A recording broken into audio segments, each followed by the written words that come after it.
Encantados de poder saludarles, señoras y señores.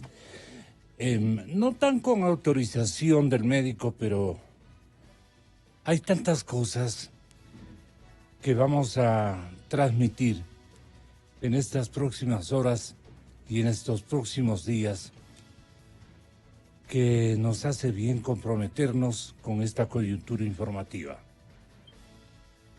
Nunca nos imaginamos que podíamos transmitir reivindicando,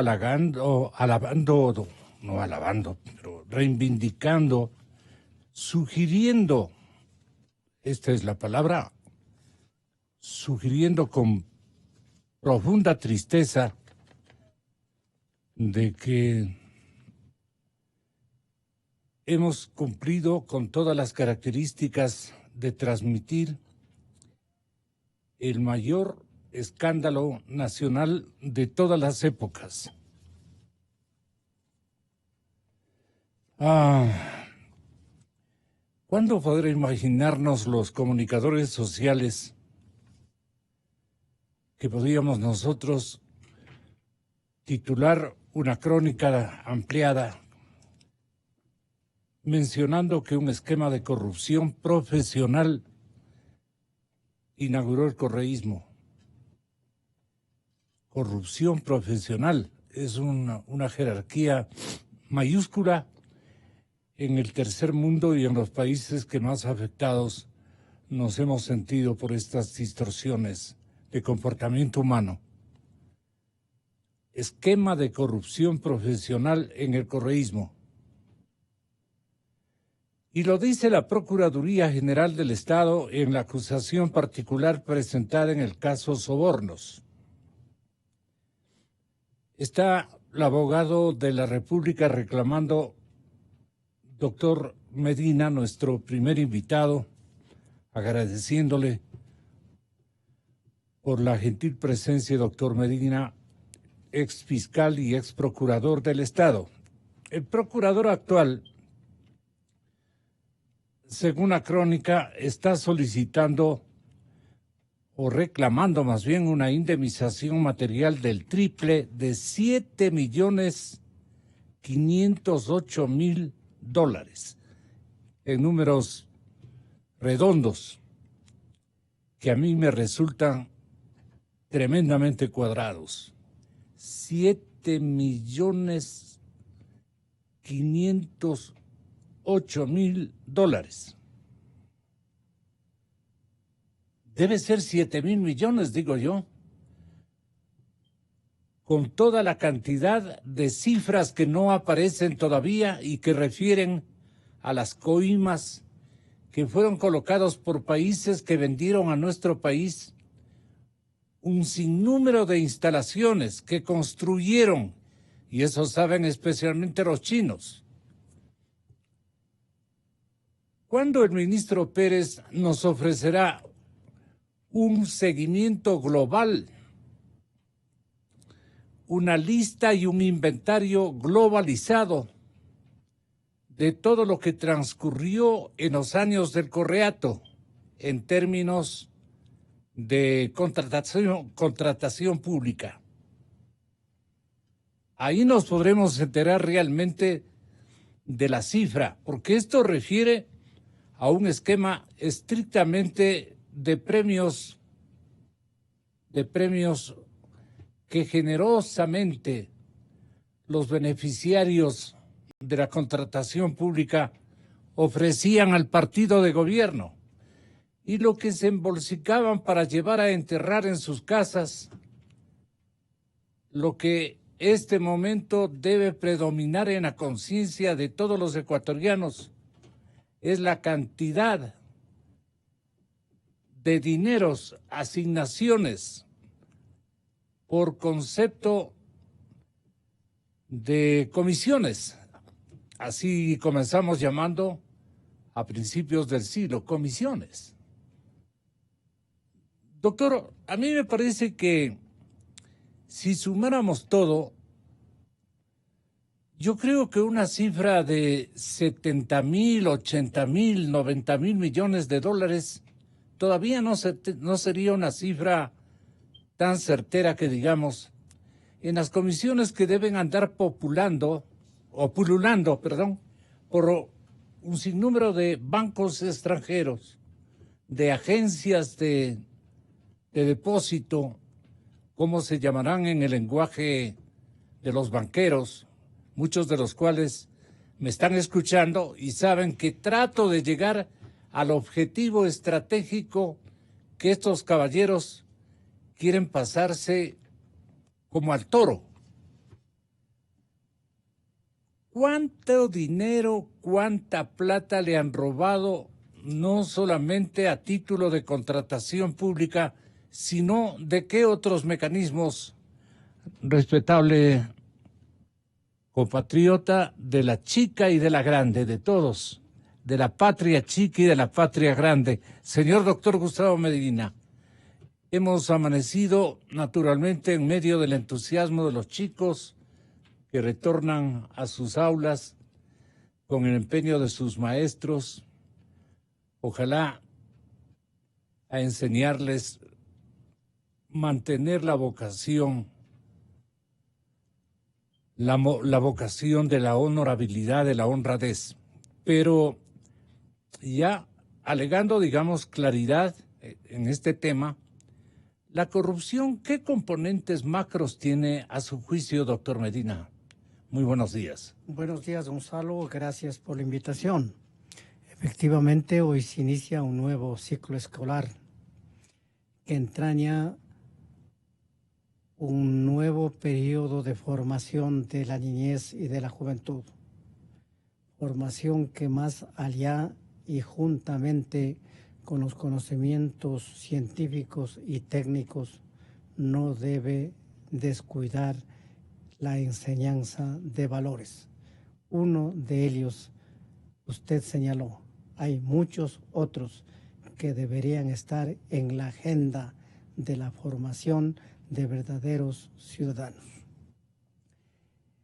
De otro lado, vale que frente a su información de que el Procurador General del Estado ha presentado acusación particular y ha hecho una reclamación por eventuales perjuicios que sumarían o sobrepasarían los 7 millones de dólares. Debo señalar que al Procurador General del Estado le corresponde a él, únicamente a él, la representación judicial del Estado ecuatoriano. De ahí que está en la obligación jurídica de comparecer en todos los procesos civiles, penales y de cualquier otra naturaleza en los que están en juego los intereses del Estado, los intereses fiscales. Ahora, es la reclamación resulta demasiado exigua si pensamos en en el inmenso daño que se habría ocasionado al pueblo ecuatoriano. En el orden material, en el que hay ciertos factores para cuantificarlos, y en el orden, sobre todo inmaterial, en el que ya no hay factores objetivos para la cuantificación de ellos. ¿Y por qué no los hay? En el orden material se puede, por ejemplo, partir para establecer esos daños de los precios referenciales arrojados por los estudios previos que deben realizarse a toda obra, sobre todo cuando se trata de obras grandes y complejas. Pasar por el análisis de cuánto consta como precio en el contrato, ver cuánto costó esa obra en la realidad y sobre todo la calidad de las obras realizadas. Todo esto resulta posible. Hay fórmulas matemáticas, hay fórmulas de la técnica que permitirían hacer esa cuantificación. Pero en el otro orden, ya en el inmaterial, ya no hay factores objetivos como los que he señalado. Por eso es que he hablado de un factor incuantificable, porque el daño causado por esta serie de hechos que se enmarcan dentro de este terminajo tan socorrido de la corrupción no es susceptible de cuantificarlo, porque es infinitamente grande. El tema, doctor Medina, es que los componentes de la contratación pública, concertados en esos 9, 10 años de un ejercicio impresionantemente extenso, de contratos van y contratos vienen, de la multiplicidad de organismos e instituciones que participaron en este reparto florido, de tantos y tantos recursos que habrían salvado la situación de la economía de todos los ecuatorianos por su gigantesca dimensión, y que como locos entregaron al ejercicio de administrar esos recursos a través de contrataciones públicas inmensamente desleales, incluso con la realidad socioeconómica de nuestro país. Inventaban proyectos, inventaban operaciones estratégicas de ampulación de las estructuras, especialmente técnicas, que la generalidad de los ecuatorianos desconocíamos, no todos, porque todos nos hemos formado también en esas líneas para hacer un seguimiento informativo. Por ejemplo, en el tema petrolero, yo siempre pondero la bondad de René Bucarán de haberme inmiscuido en una tarea de formación y de organicidad con todos los elementos humanos y profesionales que existían en esa época. El famoso foro el foro de opinión petrolera, doctor Medina. Entonces nosotros sí nos damos cuenta la cantidad de miles de millones de dólares que todos los días apuntaban en primera plana los periódicos ecuatorianos, aludiendo a la construcción, ampliación o reformulación de un proyecto o complementación de otro, pero de cantidades impresionantes. Y nos preguntábamos, debe ser gigante el momento económico que está viviendo el país. Claro que era gigante. Efectivamente, habían cualquier cantidad de recursos, pero iban a ser mal administrados. Se iban a sustraer más de las mitades, créame, más de las mitades de cada porción iban a ser depositados en bancos extranjeros. Y por ahí se amigaron con determinados contactos en el exterior que les permitieron obviar procesos de fiscalización. Fueron a veces simulando visitas oficiales a depositar la plata tras la cortina de hierro. ¿O nos hemos olvidado, doctor Medina, por qué la memoria siempre ha sido frágil de los ecuatorianos? Le pregunto a usted. ¿Usted habría en su época de Procurador General del Estado comprendido las cantidades que hoy estamos tratando de darle una explicación, una respuesta al pueblo ecuatoriano en semejantes dimensiones o de semejantes dimensiones? Esto es lo que a mí me extraña, que ahora aparezca el señor procurador diciendo, yo lo que quiero es que por lo menos nos devuelvan 7.508.616 dólares con 84 centavos. Ni su comisión, señor procurador. Si vamos a hablar en claro, vamos viendo las cuantías que van a significar esto como premios, y usted sabe, porque es un hombre honrado, bien formado, el doctor Gustavo Medina López, y que es un ejemplo para todas las generaciones que me están escuchando. Doctor, ¿usted cree que con esto podemos nosotros, con este esquema reduciendo la corrupción profesional del correísmo, A 7.508.000 nos deberíamos ver contentos, usufructuando unas copas de vino con los nuevos agentes de la empresa Odebrecht que han venido a recomprarnos de nuevo a través de otra secuela de contratación pública indeseada y que no debería por dignidad nacional ser aceptada o concluida.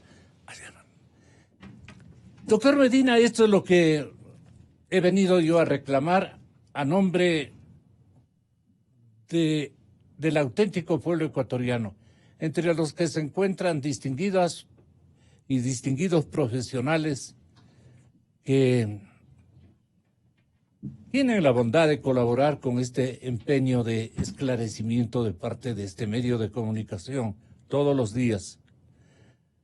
Estamos ya honrados con la presencia de la doctora Mariana Yepes, exfiscal general de la República. Un esquema de corrupción profesional en el correísmo está aludiendo el señor Procurador General del Estado y reclama indemnización material del triple de $7.500.000 en términos cerrados, más o menos. ¿A usted cómo le parece, doctora Yepes, si es tan amable? Muchas gracias, buenos días. Buenos días, doctor Medina. Un gusto compartir. Y también un saludo a los radioescuchas. Bueno, yo creo que la declaración que ayer ha dado la señora Terán ha sido de gran importancia, ¿no? Y es la primera vez que queda evidenciado que había realmente una estructura delincuencial en el país. Una estructura que muy poco se da a conocer de forma escrita y que es propia de una delincuencia organizada, de la mafia, podríamos decir, y que a la cabeza estuvieron las autoridades del país. He visto también que la señora, si bien colabora, tiene conocimiento, ¿no? Podríamos afirmar originalmente que ella era una persona que obedecía órdenes de sus superiores, de la señora, tal vez de la señora Martínez, porque me parece que era asistente de ella, pero de todas formas tenía absoluto conocimiento de todo. Tanto es así que ella escribe esta organización y nos da a conocer cómo se desarrollaba este ambiente delincuencial. El señor Procurador General del Estado ha presentado su acusación particular, lo cual me parece acertado y ojalá continúe la acusación, porque en el periodo anterior se observó cómo abandonaron la acusación particular en un delito. Hoy yo creo que el doctor Salvador tiene una gran responsabilidad y así continuará, ¿no?, en su accionar, en un accionar frente a este proceso tan delicado. Le escuché al doctor Medina que decía que es el único representante del Estado, y es así, que precisamente por ser representante del Estado debe ejercer las acciones tanto civiles como penales dentro de los procesos en los cuales tiene interés el Estado. En este caso, el Estado, es obvio que el Estado tiene su presencia, su interés primordial, precisamente para obtener las sanciones de quienes han incursionado en este delito y también para obtener las recuperaciones de los dineros que ha sido objeto y fin de la organización delincuencial a la que nos estamos refiriendo. ¿Y a dónde fue el dinero? La Procuraduría señala que fue utilizado en aportes para candidaturas nacionales desde el año 2013, para candidaturas seccionales desde el año 2014, abonos por servicios jurídicos verdes, todo tenía color y número, cantidad y autoría. No se cuidaron de nada. Creían que venían con un aeroplano de poder a aterrizar en nuestro pobre país y quedarse por muchísimas décadas. Tenían todo preparado para que cuajen las victorias electorales de las cuales hasta ahora sobreviven los elegidos.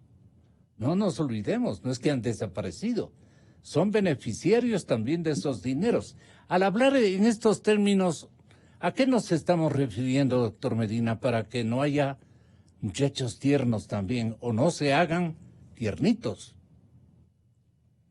Permítame, Gonzalo, que me refiera a los varios aspectos que usted ha tocado en esta y en la anterior intervención suya. En primer lugar, los ingentes recursos llegados al país por la bonanza económica que obedeció fundamentalmente al precio alcanzado por las materias primas que nuestros países y particularmente el nuestro exportan, entre ellos el petróleo, debieron ser invertidos según una severa planificación y estableciendo prioridades en las obras que debieron realizarse con estudios serios previamente efectuados para que esos recursos no resulten ser un despilfarro. El medio para el gasto, que es desde luego característica de los gobiernos populistas, para que filtren los fondos a los miembros de la sociedad y aparezca una sensación de bienestar porque reciben de alguna manera algún ingreso sin percatarse que eso no tiene sustento en el tiempo. El medio fundamentalmente ha sido la contratación pública. Y para eso lo que había es que empezar por debilitar la estructura jurídica de la contratación pública, empezando por suprimir las exigencias de los informes previos de la Contraloría y de la Procuraduría General del Estado a los contratos de las instituciones públicas. De alguna manera, ese mecanismo en algo pudo mitigar este afán de hacer obras sin planificación seria, con el propósito de gastar ¿para qué? Para que filtre a la sociedad alguna parte de sus recursos y una parte de ellos también puedan beneficiarlos personalmente. Este fenómeno ha provocado tal grado de perjuicio al país, como hemos señalado hace un instante. Pero perjuicio que no va a ser reparado por estos 7 y un poco más millones de dólares que reclama el señor procurador. Seguramente habrán hecho cálculos, pero me parece que son muy disminuidos esos cálculos realizados. Y yo comparto que es necesario y oportuno el pronunciamiento o la participación del Procurador General del Estado en este momento del proceso, porque no tiene que dejarse solo a la Fiscalía General la tarea compleja de investigar, porque se trata de muchos hechos, de muchos detalles que al fiscal o fiscales que están tratando el asunto pueden írseles de las manos. De ahí que el concurso de la Procuraduría del Estado, que por su propia naturaleza conoce de casi todos los contratos celebrados por las instituciones públicas, es de veras trascendente en este proceso y esperamos, ¿no?, que aporte con pruebas que esclarezcan los hechos delictuosos que se habrían cometido y las eventuales responsabilidades. Marianita, perdone el trato de paisano. Laura Terán ha develado las matrices de los sobornos. Lo ha hecho en términos muy concretos, muy esclarecedoras. La exasesora de presidencia acaba de colocar a Correa a la cabeza de esta red de corrupción. ¿Y estima usted que contó todo y que las cifras son las adecuadas? Digo porque esta premisa que yo quería averiguarle a Luis Muñoz la genera su patrocinada, señorita Laura Terán. Pero si ella ha esclarecido una parte del andamiaje, ¿cómo serán las cifras de Pamela Martínez? Y con eso dejo a la subjetividad a mucha gente que dirá, tiene que ser por lo menos 100 veces más el conocimiento que tenía Laura con el que realmente tuvo a Pamela en términos de cifras y de integrantes de la gente que recogía estos dineros, la mayor parte en efectivo, desde casilleros diseñados por esta agencia de entrega de dinero mal habido. Doctora Mariana Yepes, ayer se vislumbró algún esquema de corrupción profesional en el correísmo, pero mire, cayó abatido el esquema por las circunstancias. ¿De quién es ese valor vital que ha tenido esta indagación, si es tan amable? Bueno, yo antes quería referirme a lo que estaba expresando el doctor Medina sobre el monto del perjuicio al Estado señalado en la acusación particular. Desde luego que sienta las bases, no es una cosa, no es algo cerrado, porque le correspondería a la Fiscalía conforme vaya avanzando el proceso y sobre todo como ya nos aproximamos a la etapa del juicio, yo creo que ahí podría determinarse las verdaderas cantidades, ¿no?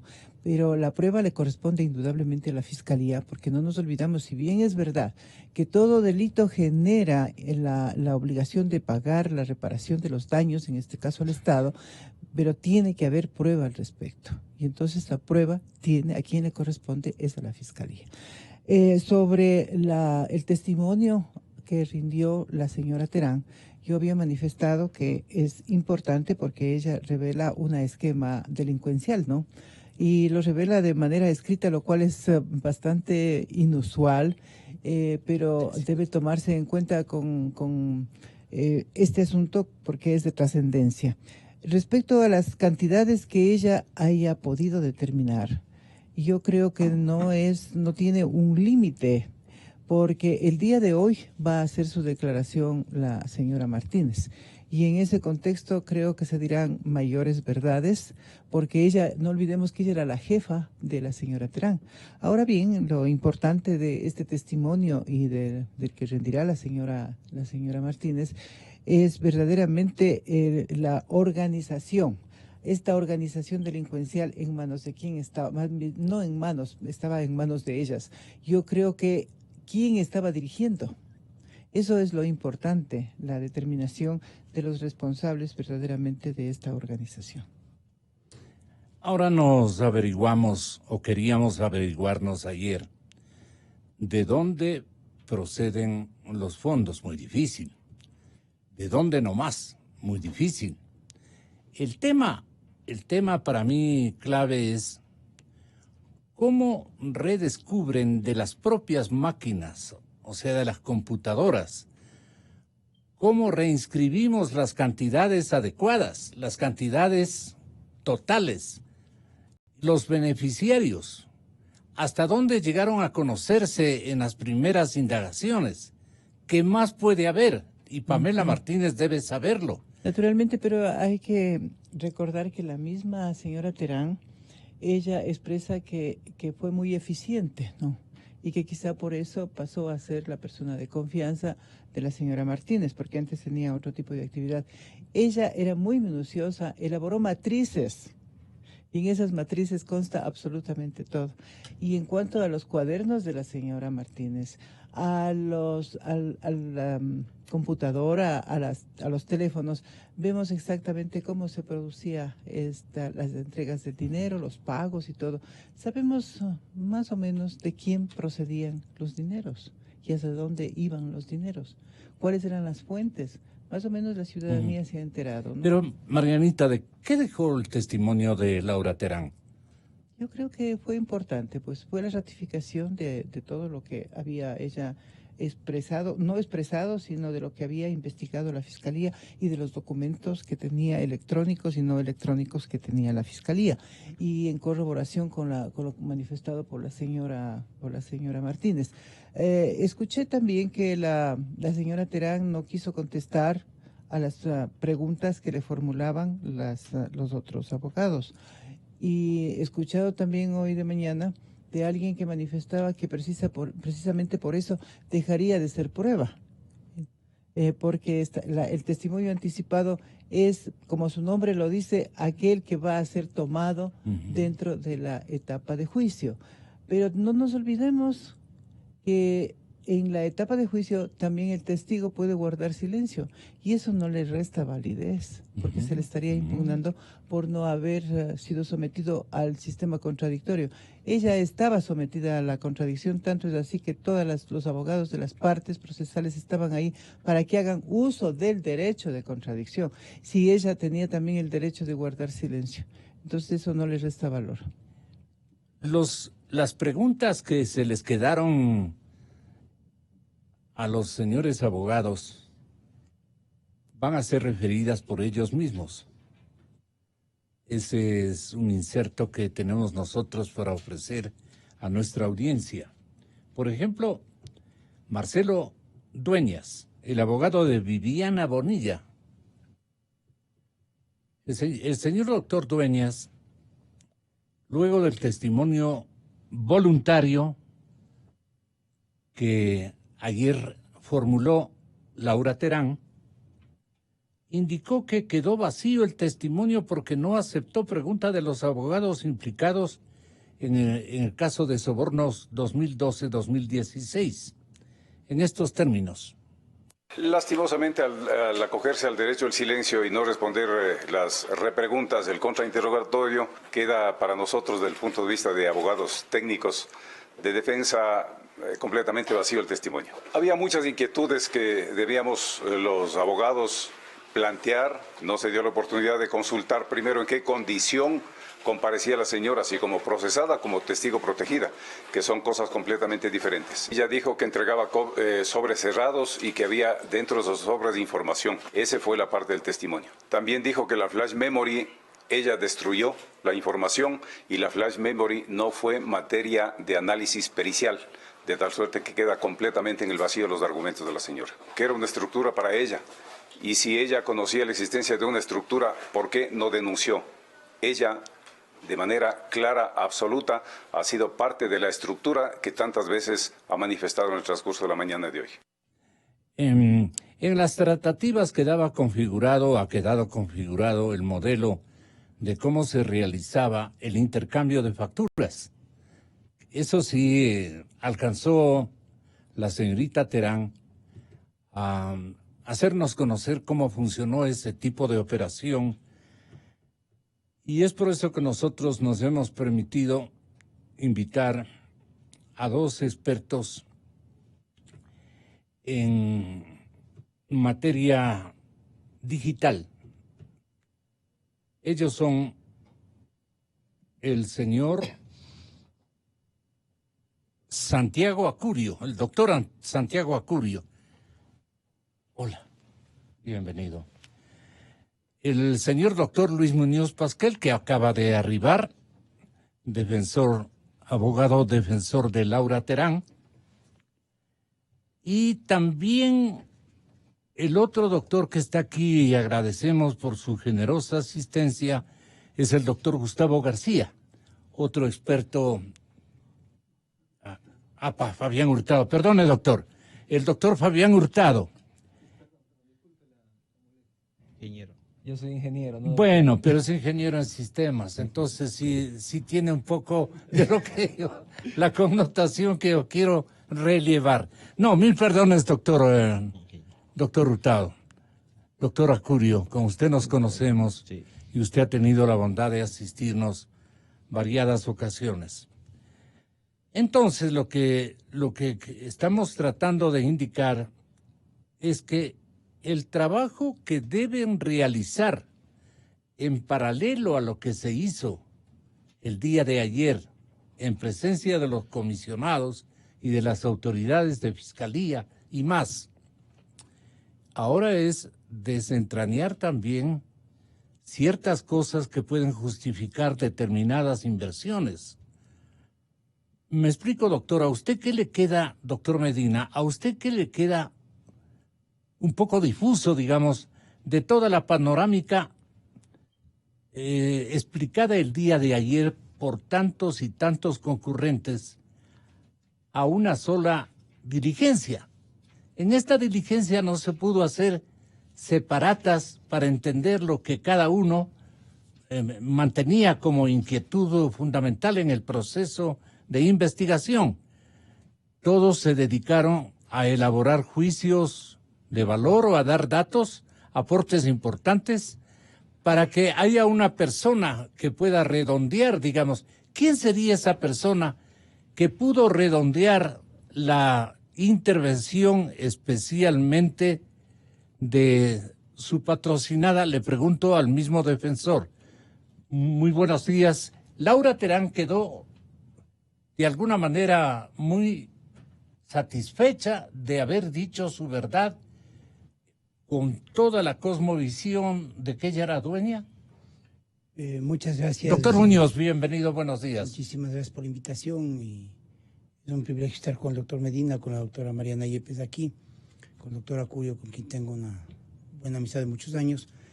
El tema es un poco complejo. Para mí como abogado me es fácil hablar sobre el tema, pero en el tema, en lo que entraña este monstruo que es el manejo del poder del país y del Poder Judicial en estos últimos 10 años, y lo que pasó el día de ayer fue mucho más evidente, mucho más claro.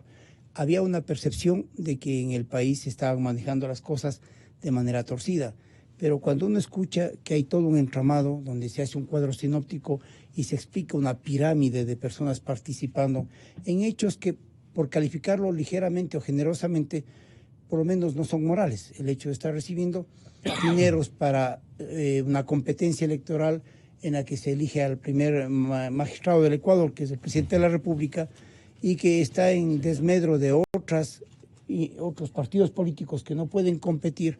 Desde ahí para mí comienza ahí un acto con una falta de ética, y si no, está ribeteando en la ley electoral por lo ilegal.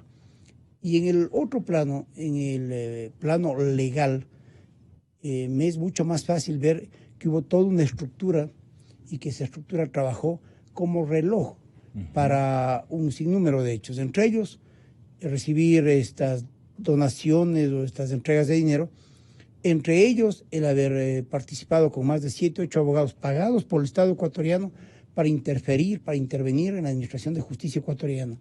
Entre ellos el hecho de haber hecho un amarraje, un acto de piratería desde el Ejecutivo para meter dentro del Poder Judicial a jueces, a empleados, a magistrados. Y se ve listados de abogados que son abogados de la Presidencia de la República o que están dentro de la estructura, que mandan nombres. Y un poco por asegurarme de que no voy a cometer una infamia en un medio de comunicación, he revisado. Y muchas de las personas que están en esos listados terminan evidentemente siendo nombrados en la función judicial. Todo esto ha dado como resultado que injustamente el Poder Judicial pase a ser o a caer en una evidente persecución, justificando los mismos políticos, justificando el hecho de que el Poder Judicial está deteriorado. Vea, yo lo debo decir y enfáticamente, ¿cómo es posible que el señor expresidente de la Corte Constitucional, Patricio Pazmiño sea uno de los que manda listados para que se nombren jueces. ¿Qué tenía que ver el señor Patricio Pazmiño en el Poder Judicial ecuatoriano o el señor Gutenberg Vera? Esto es lo que a mí me estorba como exjudicial, como abogado, porque resulta que quienes estaban al otro lado compitiendo en un litigio no tenían la menor posibilidad con cualquier prueba que tengan de ganar ese proceso, porque estaba todo el aparato del Estado encima. Y eso les pasó a los perseguidos políticos.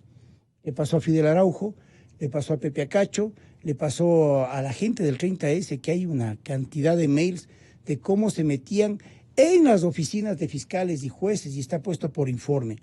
Entonces, licenciado Rosero, realmente es un proceso que termina siendo muy complejo de desenmarañar en términos jurídicos, porque hay demasiadas piezas que todavía Fiscalía tiene que ir tratando de hacer coincidir para que tenga una posibilidad jurídica este proceso, pese al trabajo y el esfuerzo que ha hecho la Fiscal General de la Nación. Para ustedes, señores técnicos digitales, esta pirámide está muy bien elaborada cuando ubica a Rafael Correa en la cúpula, digamos como el autor. ¿Qué autoría tendría Rafael Correa? Bueno, en el caso hay que ver, bueno, hay que tomar en cuenta en este caso cómo es su participación. Puede ser una autoría directa en el asunto, puede tener una autoría mediata también, de acuerdo a lo que dice el Código Orgánico Integral Penal. Eso ya va a determinar en este caso las siguientes fases del proceso, en este caso, porque estamos viendo que estamos ahorita reuniendo elementos de convicción. Lo de ayer fue una prueba anticipada, fue el testimonio anticipado de una testigo que dio en este caso, lo que ella supo del asunto. Se siguen haciendo pericias ahora de tipo informática o forense, recuperando la información de las computadoras, de los celulares, de los equipos electrónicos que tenían los usuarios que estaban en esta red, donde se han recuperado los archivos que se mostraron justamente, que sirven como evidencia digital en este momento y que luego tendrán que ser probados en la audiencia correspondiente.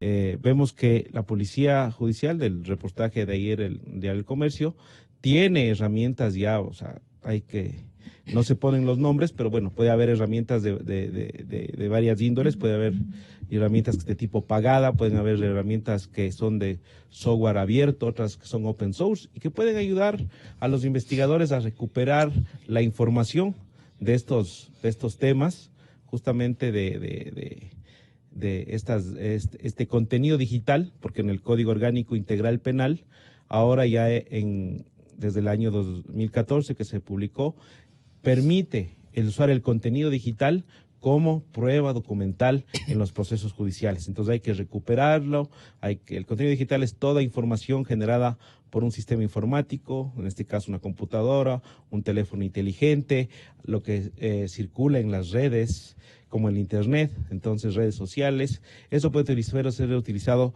como prueba documental. Digo, entonces, ahora el Código Orgánico Integral Penal tiene reglas, esta es la primera regla y la más importante, que tiene que ser recuperado, preservado, analizado y presentado con técnicas digitales forenses, o sea, aplicando los estándares de informática forense que se utilizan a nivel mundial. ¿Esto para qué? Para garantizar su autenticidad, su integridad, su confiabilidad y que estas puedan ser, como digo, presentadas en un proceso judicial. Eso es ya algo nuevo que se ha venido dando en los últimos tiempos, dado que el uso y masificación de las tecnologías de la información y la comunicación ahora hace que estos registros estén en cualquier parte. Por lo que conocemos hasta este momento, doctor Fabián Hurtado, ¿está bien dispuesto el esquema o el formato en cuanto a liderazgos y a responsabilidades que en semejante insuceso han intervenido, con el presidente de la República a la cabeza en ese entonces, el vicepresidente de la Nación, las autoridades gestoras, como los llama el esquema, que están a cargo de Jorge Glass, de María de los Ángeles Duarte y de Walter Solís? los beneficiarios electorales. ¿Cabe esto y qué incidencia de carácter jurídico penal tienen en este capítulo los beneficiarios electorales? Y si esa titulación, si cabe el término, está bien concebida, cuando hablan de Galo Mora, que es un artista que fue invitado por Correa a ejercitar una tarea de colaboración en su despacho, igual que otros colegas periodistas de diario Hoy. Ustedes recuerdan. El Galo Mora, María de los Ángeles, fue ministro de la Defensa también, un ex periodista. María de los Ángeles Duarte, Viviana Bonilla y Vinicio Alvarado resultan ser los 4 beneficiarios electorales, asumiendo que María de los Ángeles Duarte trabajaba con Yamil Massú, así lo ubican, y que Viviana Bonilla tenía actores, una especie de actores secretariales en Cristian Viteri, en Gustavo Bucarán y en Andrés Granda. Vinicio Alvarado, en cambio, es mencionado con intervinientes de su confianza, aparentemente, o de su contribución o de su coordinación en esos trabajos. Y ahí luce Winter Jiménez, Javier Sarmiento, Sandra Azimbaya, Patricio Endara, María Augusta Enríquez. Dan a conocer incluso el nombre de los asistentes, el nombre de las recepcionistas y de entregas de dinero. Y aquí, doctor, la ubican como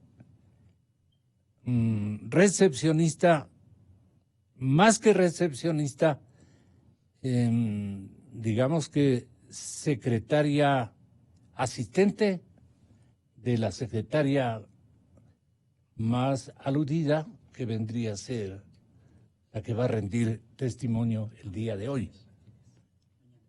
Mañana, perdón. Entonces, la señorita Laura Terán actuó administrativamente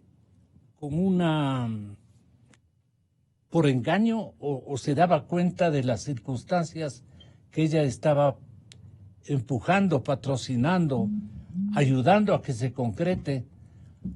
Esta es una pregunta que inequívocamente le tendrán que preguntar, si ya no lo han hecho, las autoridades de Fiscalía. ¿Qué explicación puede dar de Laura Terán en esta recepción y entrega de dinero? ¿Qué gravedad configura su presencia en la entrega de dinero en sobres que aparentemente yo me dejé llevar porque desconocí el contenido? Así es, yo me refiero un poco al criterio del testigo de Sousa, que es el financiero de Odebrecht. Él, en su versión libre y voluntaria, dice que efectivamente él llevaba sobres que le entregaba el señor de Santos, concienciado de Santos, y que llegaba al despacho del edificio Concord, al segundo piso, y que tenía la consigna de entregar personalmente a la doctora Pamela Martínez el sobre que le mandaban desde su empresa Odebrecht, que él no conocía qué era, menos aún podía haber conocido a Laura Terán. Pero en 4 ocasiones que la doctora Martínez le encarga que ella sea quien entregue el dinero porque ella estaba en el despacho presidencial o qué sé yo, en una de esas llega el señor Cristian Viteri y abre el sobre. No entiendo qué tipo de sobres será, si eran sobres Manila o qué tipo de sobres eran, pero abre el sobre y se pone a contar dinero delante de ella. Eran $100,000 que le había entregado. El conocimiento o desconocimiento de ella como funcionaria pública no le vuelve en cómplice de absolutamente nada, porque ella no conocía ni era perito para saber si ese dinero era mal habido o bien habido. Ni si conocía la cantidad. Ni conocía la cantidad, en muchos casos no sabía ni qué tenía el sobre, porque lo que le decían es, vienen documentos, por favor entregue documentos.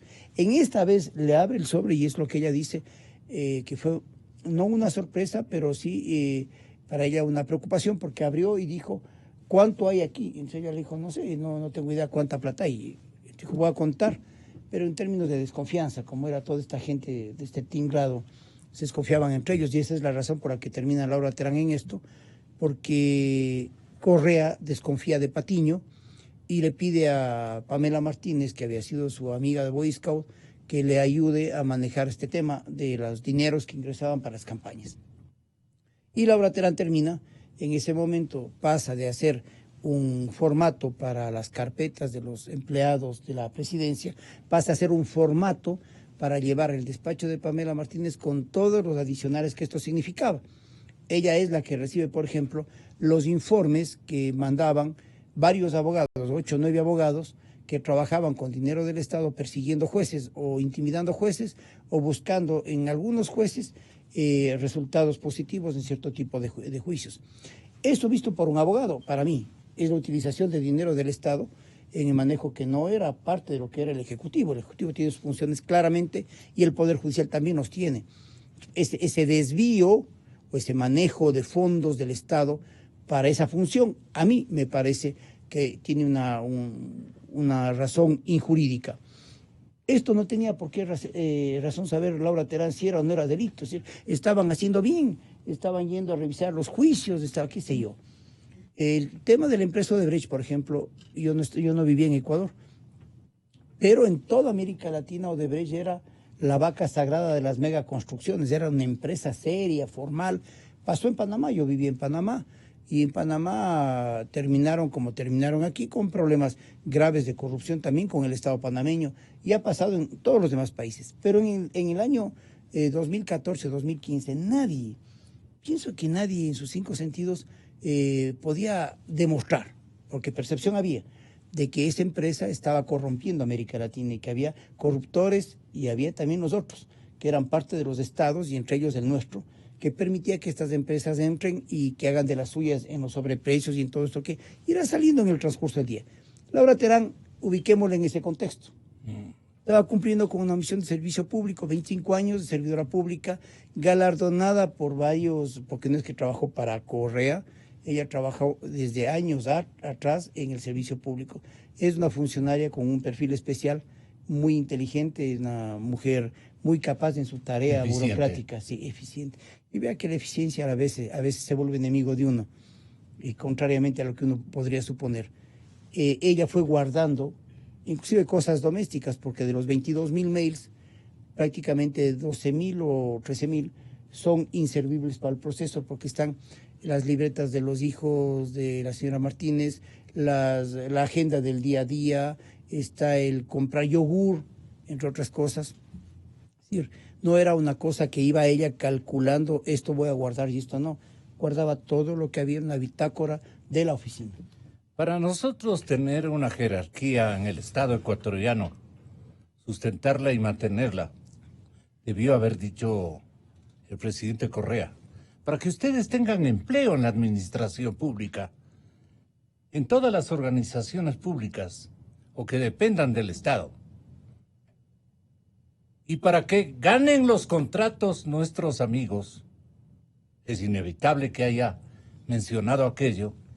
Es necesario que ustedes ejerciten la construcción de un fondo de solidaridad, le da el nombre de Fondo de Solidaridad, cuando ya estaba en vigencia el Fondo de Solidaridad propiamente dicho.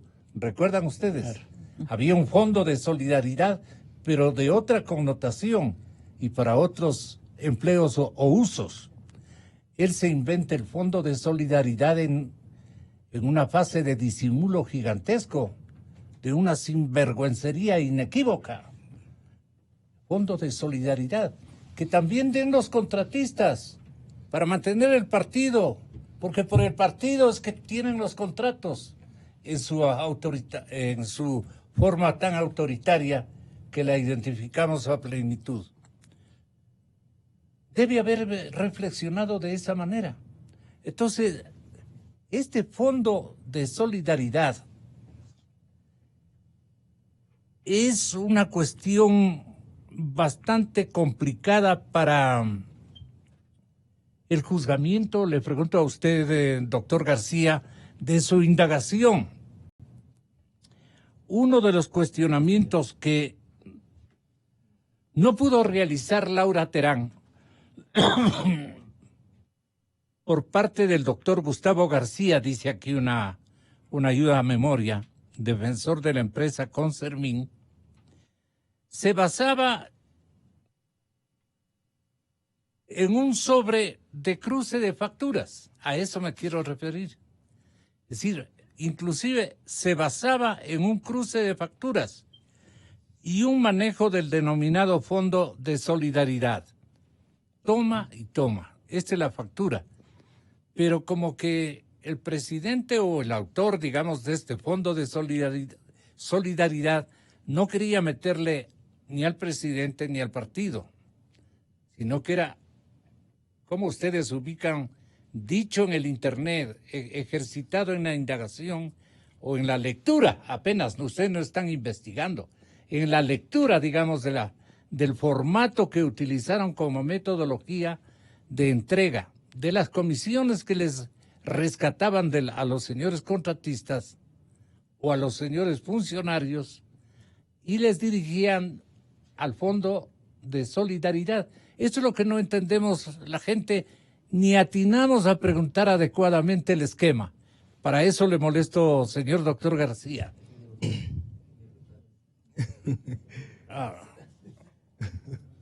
Doctor García, razón que usted me dice, ya no me diga García. Tenga la bondad, doctor Fabián Hurtado, y mil perdones. Bien, buenos días a todos los que estamos aquí. Para mí es un motivo de privilegio estar con todos ustedes. Luego de que me han cambiado bastante el apellido. Te ruego me perdone. Yo soy Fabián Hurtado. Yo soy ingeniero de sistemas y magíster en lo que es seguridad telemática. Perito informático forense judicial acreditado por el Consejo de la Judicatura, ex inteligencia y ex investigaciones de la Fiscalía General del Estado. Donde mi querido amigo Santiago Acurio también fue funcionario. Atendiendo el 221 del COGEP, yo soy perito acreditado. Según lo que dice el reglamento del sistema pericial, el artículo 18, entre las obligaciones generales de los peritos, está presentar el informe y en otra de esas indica que no puedo dar juicios de valor. Yo sentado aquí todavía sigo siendo perito.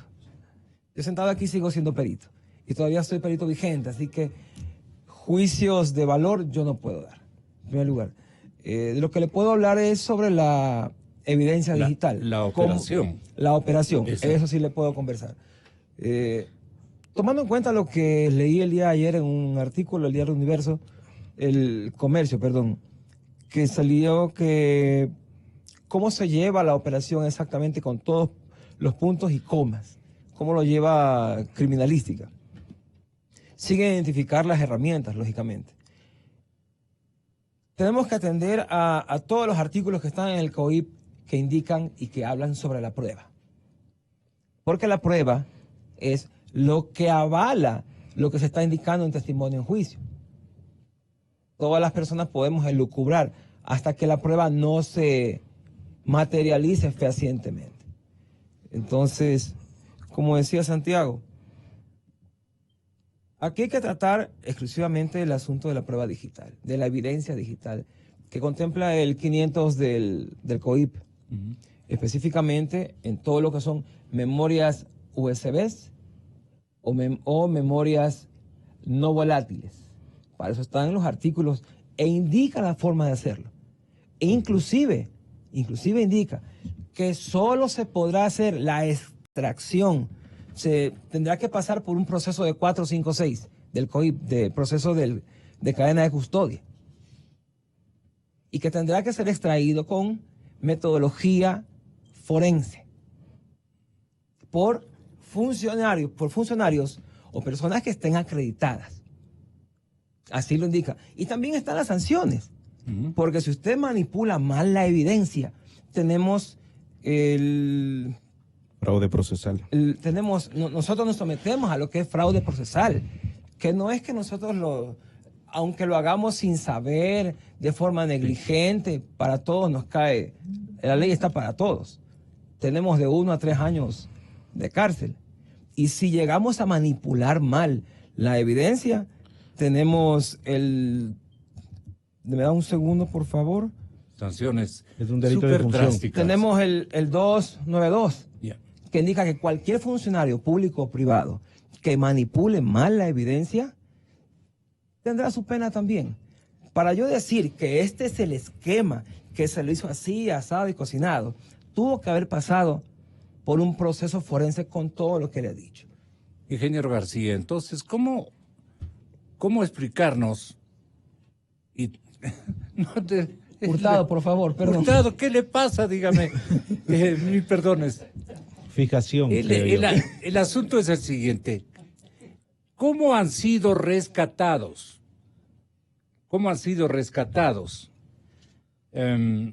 Espacios o contenidos Que están eliminados.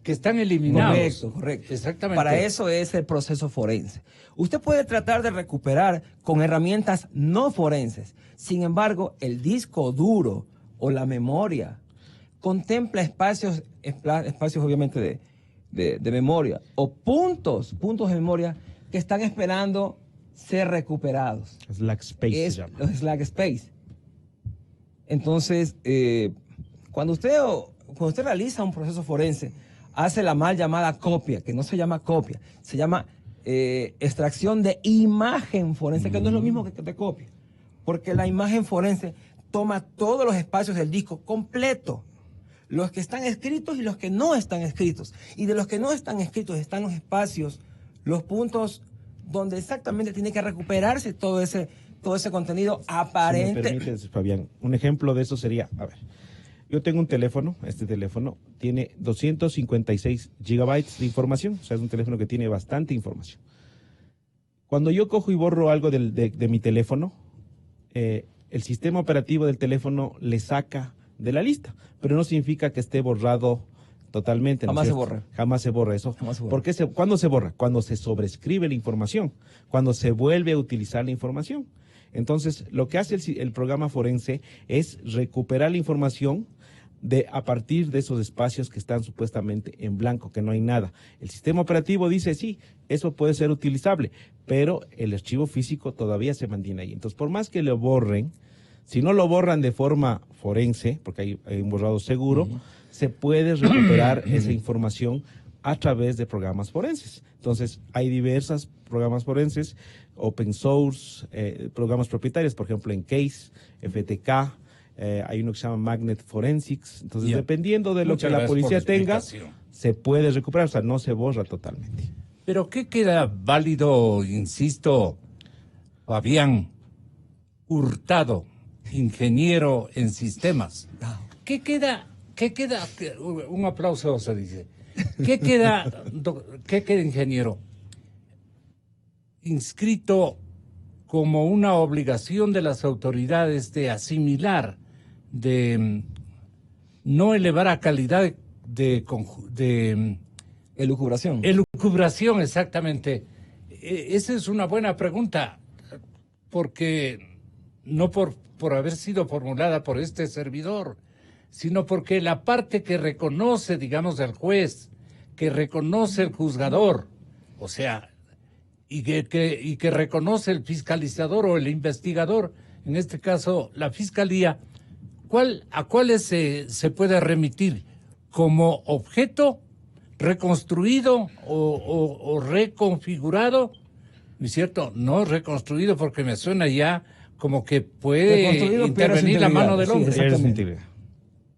A ver, lo que tiene que priorizar al momento de la extracción de la evidencia, mejor dicho, más del 70% del éxito de una pericia es la excelente extracción de la evidencia. Si usted extrae la evidencia con lo que nos indica la ley local y las normativas internacionales, la pericia tiene éxito. para un lado o para el otro. Hay que recordar que el perito es neutral. El 221 del COGEP nos indica que nosotros los peritos, que estamos acreditados por el Consejo de la Judicatura, somos ayudantes del juez, porque el juez no tiene que saber de todas las materias, de todas las especialidades. Y para indicar que esta evidencia, por ejemplo, la evidencia que está en este celular es la que se debe de tomar, tiene que validarse cómo se realizó su extracción. Porque evidentemente se va a recuperar todo. Toda la información que esté viva o que esté muerta o que esté borrada, se la va a poder recuperar siempre y cuando no haya sido sobrescrita como indicaba ¿Y a quién encarga el señor juez el juzgamiento de que un testimonio o alguna cosa importante ha sido rescatada en su verdadero mérito y valor? ¿A quién le delega, digamos, esa responsabilidad, la fiscal o el juez? Para que califique y diga, esto está bien tomado y responde a una verdad de lo que ocurrió. Bueno, quien solicite la pericia es a quien se le entrega el resultado de la pericia. Luego de eso, el informe pericial que contemplan todos los pasos que utilizamos al momento de hacer la pericia. Eso va a ser ya expuesto para ambas partes. Y ambas partes deberán tener su personal técnico calificado y que sepa de este tema para ver los huecos que de repente pudieron haber habido ahí, ¿no? Ingeniero Curio, nosotros qué vamos... No importa, yo no me enojo porque en la Facultad de Ingeniería me dicen... ¿Qué vamos a, como beneficiarios de la información, inclusive la sociedad ecuatoriana, tiene de alguna manera una intervención en la diligencia? ¿Tiene de alguna manera con su exigencia o su pedido de esclarecimiento una intervención en la diligencia? Claro, a ver, en estos casos son delitos de acción pública. O sea, eso participa, cualquier persona lo puede denunciar, cualquier persona. O sea, la Fiscalía, como doy en la acción penal, es la que sigue la investigación a nombre de la sociedad. Pero, por ejemplo, en lo que decía Fabián en este momento, ¿qué más se puede pedir para lograr, por ejemplo, una autenticidad de esos registros? Se puede pedir un examen de los metadatos de los registros informáticos, sea de los archivos de Excel, sea de las fotografías o de las conversaciones. Eso generalmente son cosas que te indican, por ejemplo, cómo se generaron, a qué hora se generaron, dónde se mandaron, qué dispositivos usó, ¿no es cierto? Entonces se puede determinar de forma forense, ¿no es cierto?, aplicando las técnicas informáticas forenses, recuperar toda esa información. Entonces el perito lo que tiene que hacer luego es presentar su informe.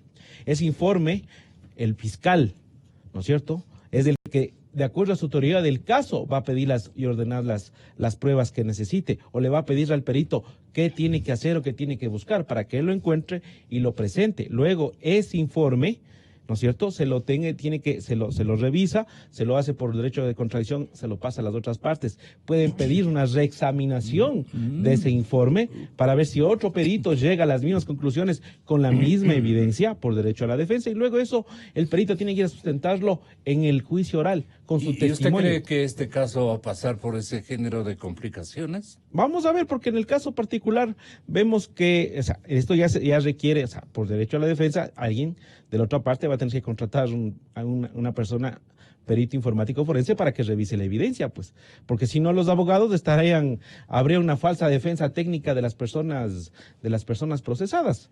Porque si no, entonces no hablamos de lo que se llama el debido proceso. El debido proceso es una serie de derechos que están garantizados en la Constitución y que deben cumplir todos los operadores de justicia. Ingeniero Fabián. Sí, permítame la palabra un segundo. Lo que dijo Santiago, pues es totalmente cierto. Hay que tomar en cuenta que lo que tiene que validar un perito es el objetivo de la pericia. No puede irse nada más. Sin embargo, algo implícito está, que nosotros como peritos no podemos atentar contra la integridad de la evidencia. ¿Qué es atentar contra la integridad? Que una vez que cualquier dispositivo que esté dentro de cadena de custodia, nosotros lo abramos, lo encendamos o simplemente le cambiemos de idioma al sistema operativo. Recordemos algo. Yo estuve en el caso Odebrecht. yo fui el perito del pendrive. Correcto, sí debe recordar. Y en esta ocasión a mí me entregaron un pendrive. El mismo día que me lo entregaron, yo lo puse en mi sistema forense. ¿Y qué salió en mi sistema forense? Yo lo recibí a las 4 de la tarde. Y a las 10 de la mañana, estando dentro de cadena de custodia, tenía una modificación. Entonces, en ese momento, yo como perito, ¿qué debo hacer? Es mi obligación invalidar esa prueba. ¿Qué es lo que tengo que decir? No puedo seguir con el objetivo de la pericia. ¿Por qué?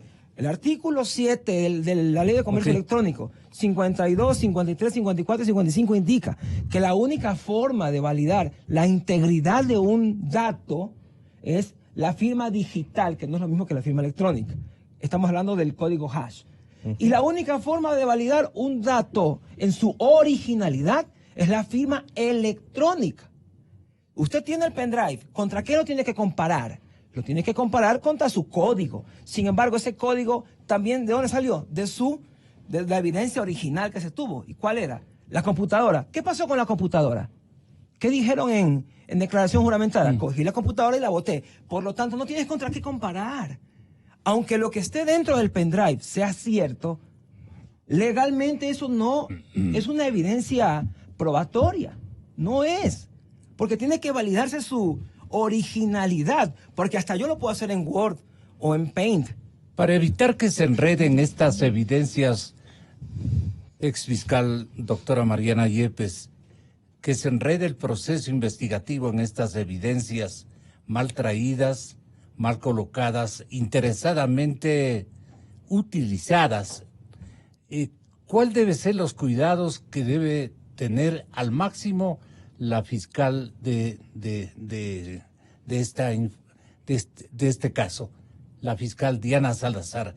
¿Cuáles son los cuidados mayúsculos que debe ella tener para que no se dé una suerte de guerra media digital, media tecnológica, y que determinados elementos que pueden ser usados para bien, para un sentido aclaratorio, de buena investigación, no se vayan a confundir en un entrevero que con agilidad pueden forjar, digo yo, los interesados en hacerlo.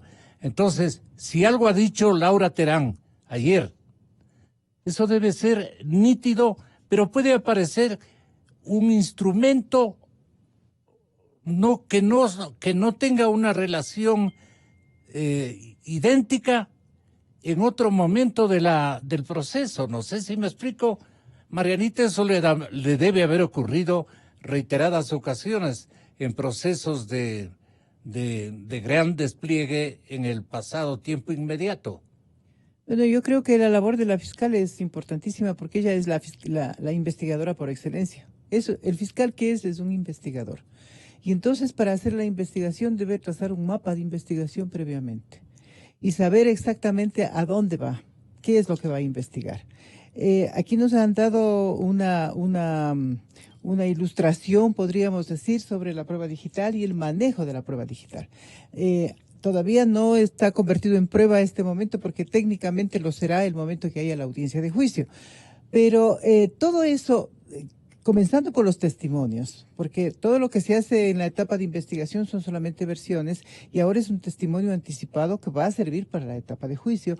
Todo eso se somete a la contradicción, como bien anotó el doctor Acurio. Entonces no es solamente lo que lleva la fiscal, lo que lleva el informe pericial, sino que ese instante, antes ya se le puede poner en conocimiento las otras partes en la etapa de instrucción que es investigativa dentro del proceso y que ya es público, se conocerán por las otras partes y ellos impugnarán y podrán presentar nuevos peritos, como bien se había notado. Pero donde está la esencia es precisamente en la etapa de juicio. La etapa de juicio, a mi entender, es el corazón del proceso. Sin eso no existe proceso y ahí van a llevar los informes periciales, las pericias elaboradas por técnicos, como aquí el ingeniero Hurtado lo ha expresado con propiedad y lo habrá hecho con propiedad también todas las pericias, porque veo que tiene conocimientos técnicos muy importantes, muy avanzados, sí, muy sustentados, y entonces comparecerá a la etapa de juicio. y ahí será contradicho todo lo que diga, si es que hay esa posibilidad, y presentarán las pruebas las pruebas de los otros procesados, ¿no? Y ahí se podrá establecer la veracidad o no. Pero ¿quién le establece esa veracidad? Porque todo lo que se presenta es la verdad procesal, ¿no? Y entonces, ¿quién apreciarán? Serán los jueces. Los jueces tienen la gravísima responsabilidad de establecer si el fiscal estuvo con verdad o no estuvo con verdad, si los peritos son o no son los que van a acreditar las expresiones, los acertos que tenga la fiscalía. Y yo quería aprovechar este momento únicamente para hacer una pregunta al doctor Muñoz. ¿La señora Terán es testigo protegido o es procesada? Las dos figuras, porque siendo procesada está dentro del sistema de testigo Bueno, protegido. eso sí, porque este es un sistema que da protección no solamente a los testigos, sino a todos los participantes del proceso penal. De manera que sí, pero si ella está con prisión preventiva, ella tiene una medida, entonces procesada, ¿no? Porque hace un momento, cuando comenzábamos, pasaron la entrevista de un abogado, me parece que era del doctor Dueñas, quien tenía la inquietud y decía, no se ha aclarado ayer si ella es testigo o es procesada. Si es objeto de una medida cautelar, obviamente es procesada, ¿no? Sino que está dentro del sistema de protección de víctimas y testigos. No alcanzó él a solicitar ese esclarecimiento. Pero está llevando el proceso, claro. Él es parte del proceso, claro. Es abogado ahora, de una de los tres procesales, de y entonces es procesado. Y solamente claro, quiero decir, el testimonio de la señora Terán es un testimonio anticipado que tiene valor. Eso tiene también que compararse con la prueba digital y hacer relación con los otros testimonios que van a rendirse, ¿no? Exactamente. ¿Cuál es la estrategia de Laura Terán y hacia dónde va la estrategia de sus, qué podríamos decir, de sus adversarios en el proceso? ¿Usted teme el aparecimiento de cualquier acción desleal o tramposa? No, a ver, hay de todo en este proceso. ¿Pero cuál es la estrategia de su defendido? A ver, nosotros como abogados, lo que estamos trabajando es en lo que hace todo abogado, intentar demostrar la inocencia de la persona que estamos defendiendo, cuando ese es nuestro rol. Pero adicionalmente a ello, cabe, y es súper importante, por eso me da tanto gusto compartir esta mesa con los personajes que están aquí. La doctora Marianita Yepes fue ministra de la Corte Nacional cuando yo era empleado de la función, perdón, la Corte Suprema. Sí, cuando tenía el nombre que debía tener hoy día. Debe tener. Es Corte Suprema, que le borró este señor. Es que ese es el modelo socialista del siglo XXI. ¿No? Sí, no, tenía una razón de ser, había que quitarle eso para quitar importancia, claro, y montarse sobre ella.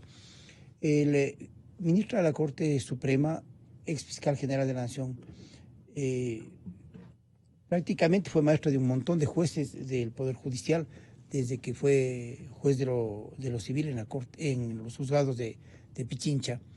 El compartir con profesionales de ese nivel es educar. He oído a los dos técnicos peritos en materia digital y me parece que es una cátedra sobre lo que tiene que hacer el abogado y lo que tiene que esperar el abogado, porque obviamente yo soy también del otro siglo y la parte tecnológica no es nuestro fuerte, nosotros éramos parte de un proceso que era escrito y que lo hacíamos de otra manera. Es maravilloso escucharlos. Dentro de la estrategia de Laura Terán está primero el tratar de demostrar su inocencia, pero no silenciarnos, porque también somos ciudadanos ecuatorianos. El abogado no se despoja de esa maravillosa forma de ser. Además de ser profesional del derecho, yo soy ecuatoriano y como ecuatoriano siento... En el ejercicio tradicional, ¿de qué se eximen? De nada. El abogado es tan ser humano como cualquiera otro, pero más profundamente ecuatoriano, y lo voy a decir por qué, porque esta profesión es noble, es generosa y le permite a uno amar al país de mejor manera, porque estamos dentro de todo el mundo que se mueve alrededor de los conflictos de nuestro país. El doctor Medina fue presidente de la Corte Suprema de Justicia, en su vida política, un hombre limpio, un hombre honesto, honrado. Me encanta compartir con él. Y él me dará la razón de que el abogado termina en esta noble labor siendo parte de la solución o el conflicto del país. Por esta razón, nuestra estrategia también está basada en que todo lo que tenía la señora Terán salga a la luz y que sea el país y los jueces quienes dictaminen qué es lo que pasó en esos 10 años. No, cuando uno ve este cuadro sinóptico y ve que hay abogados que defienden, yo tengo que transmitirles el mensaje propio de mí como abogado. No es un tema personal, es un tema de país, un tema que el país tiene que analizar y debatirlo y darse explicaciones. ¿Es esto moral? ¿Esta es la educación que hemos recibido? ¿Esta forma de hacer gobierno es la que necesita nuestro país, en la que se arma el PANA con el PANA y le dan contratos al PANA y el otro PANA canta bonito, pero es parte de esto? O sea, eso es un sistema mafioso. Así es. Habría que estudiar todo el proceso italiano y ver cómo terminó Italia después de todos estos procesos mafiosos. Yo pienso que nuestra estrategia va ligada y va de la mano de la Fiscalía. No somos parte ni acusadores de la Fiscalía. Somos procesados. Pero no nos quita el ser procesados el trabajar con la verdad. Esa es la equivocación que tienen algunos. Nos creen acusadores porque somos parte de la verdad. Si tenemos esta información, este es patrimonio del Estado a través de los medios y de la Fiscalía. Señores, debatamos. Sí.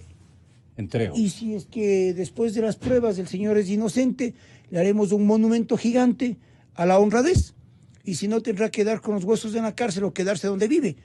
Pero el país debe exigir la verdad, sea cual sea. Al final del túnel, yo decía en algún medio de comunicación, está saliendo la verdad. Sí. Para mí, licenciado Rosero, O sea, le voy a decir, años después de haber sido dirigente sindical, uno va madurando en los años. Y ver tanta prueba que... Tanta evidencia. Da asco. Realmente da asco. Yo no sé cómo un presidente de la República pudo haber trabajado de esa manera, persiguiendo gente, manejando la justicia, manejando la Asamblea Nacional, moviendo abogados, entregando dinero. Vea, esto no es lo que a nosotros nos enseñaron. Sí, en todos los gobiernos ha habido equivocaciones. No hay gobierno que diga ha sido de dioses y de ángeles, ¿no? Todos han tenido equivocaciones. Pero esto es impresionante. Esto es algo que asusta como abogados el saber que estábamos al otro lado y que había todo el Estado trabajando en los procesos que uno como abogado con honradez se metía a defender. Y hablo de divorcios, hablo de tenencia de guaguas, hablo de juicios de tránsito, hablo de temas de fútbol, hablo de temas de evasión de impuestos, es decir, de todo. Aquí no se escapaba nada. Decía yo hace poco, ¿cómo puede ser posible, doctor Medina? Imagínese para usted lo que esto va a significar, que un abogado renombrado en Quito, aquí no voy a mencionarlo por ser reserva, solo el tema, que se abra uno de estos chats, de estas cosas que ustedes conocen, cuando están abriendo en criminalía, ¿no? En criminalística, y aparezca uno de estos que dice, esta es la sentencia, es el borrador de la sentencia ideal que debería salir en tal juicio de la Corte Constitucional. Es un caso, yo no sabía, de una empresa X de aquí del Ecuador, que ha sido un juicio medio famoso, y claro, uno se queda, es como de todo, ver su firma ahí, que usted diga, este es el borrador de sentencia que va a salir. Eso con los abogados antiguos, pero ni en sueños, porque un juez no lo hubiese permitido. Y el abogado no se hubiera permitido hacer eso. Esa pérdida de valores es la que este grupo estimuló. Entonces, la pérdida de plata sí es real, pero la otra, la pérdida moral del país, es terrible. Ahora, el tema, doctor Medina, es que pensamos los ecuatorianos que después de tantas travesuras que hemos podido contemplar, no travesuras, me quedo corto, que hemos podido contemplar, las ínfulas del poder que les llevaron a cometer estos atropellos incluso a la propia conciencia de ellos. ¿No cree usted que en un momento dado puede canalizarse para, a través de las herramientas modernas o de los manifiestos no cumplidos de algunas autoridades no se constituyan en evidencias que arranquen decisiones judiciales más o menos significativas en contra de los causantes de esta maquiavélica organización, o por el contrario, ya nos estamos acostumbrando a que después del escándalo viene una fase tenue donde el abogado hábil, el juez sin responsabilidad social y los fiscales sin ningún contenido ético se arriesgan a apoyar la práctica de estas escuelas de delito y a convalidarlas con su inobservancia de reglas de oro, que las quiero que usted las enumere, porque mi pregunta concreta es, doctor, en usted confiamos, le creemos un hombre de bien. Y entonces yo le digo al doctor Gustavo Medina López, doctor, ¿esto hacia dónde puede ir mal y hacia dónde puede ir en términos bienvenidos, en términos positivos? Este es el momento en que la justicia ecuatoriana tiene un reto de doble dimensión, porque estamos trabajando este momento el futuro de nuestros hijos, lo que va a ser esta nación, lo que va a constituir esta república, si no aplicamos lo que debemos aplicar en esta hora, en este momento. Entonces, ¿qué sugiere usted al fiscal, a la señorita fiscal, atenerse, al señor procurador del Estado, atenerse, no hacerse el comedido, no autoinyectarse anhelos que tienen desde otras naciones, que buscan liberarse también de ese sello de infamia que le han asignado los pueblos de América del Sur a esta gran empresa brasileña? Y entonces que caigamos nuevamente en otra trampa de disimulo. ¿Qué le propone usted como ex procurador general del Estado y como ex fiscal general de la República, privilegio que muy pocos hombres de derecho tienen o han tenido en el tiempo? Yo le invoco a usted, noble paisano, para que tenga la bondad de reflejarnos su preocupación y señalarnos una hipótesis del mal y una hipótesis del bien, en cualquiera de las dos condiciones, donde el que caiga por sus deméritos, donde el que salga libre por su contribución con la verdad. Esto es lo que más necesita el pueblo ecuatoriano y nuestros hijos, nuestros nietos. Ya no saben a qué atenerse este grupo de ecuatorianos sin destino, francamente, sin destino ético. Doctor, yo me siento muy caldeado en mi estado de ánimo, precisamente porque es una mala jugada que le han hecho al país con esta dimensión monstruosa de una mafia instalada que nos ha gobernado durante tanto tiempo. Creo que muchos ecuatorianos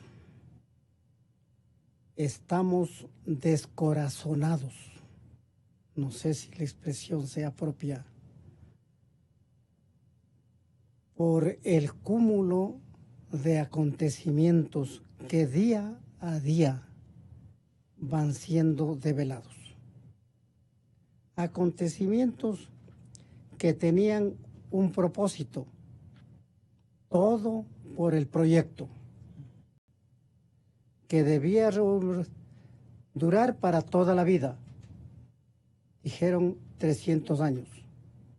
Pero como Dios es grande, hubo acontecimientos en el Ecuador, en la historia contemporánea de nuestro país, que nadie las habríamos pensado, que han permitido ese develamiento de datos que me parece que todavía no están completos.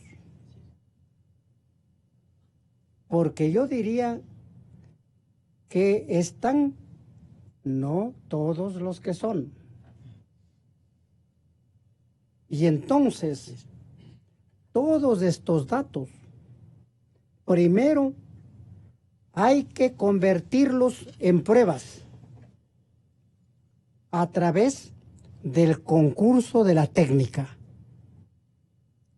y a través del concurso de otros medios probatorios, para que la fiscal, que tiene una responsabilidad incalculable frente al presente del país y al futuro, pueda demostrar todos los hechos que han ocurrido y puedan establecerse las verdades, cualquiera que sean ellas, por duras y dolorosas que sean, y puedan establecerse las responsabilidades condignas, sin pensar en la importancia de esas personas, pensando fiscales, jueces, peritos, testigos y otros intervinientes en esta tarea, primero de investigación y luego de establecimiento de la verdad para llegar a una sentencia, establecer qué realmente ocurrió y establecer también, vale la repetición, las condignas responsabilidades de todos aquellos que han intervenido en una etapa de la historia nacional que ha convulsionado, porque, como se ha señalado, casi no ha habido gobierno en donde no hayan irregularidades o corruptelas, pero en el grado y frecuencia de estos últimos tiempos, como que al menos yo no he conocido que hayan ocurrido en algún lapso de nuestra convulsa vida nacional. Aquí la responsabilidad de la fiscal, la responsabilidad de los jueces, la responsabilidad de los auxiliares de la justicia, particularmente de los técnicos, en estas cosas para los viejitos un poco infusas y difusas de la tecnología,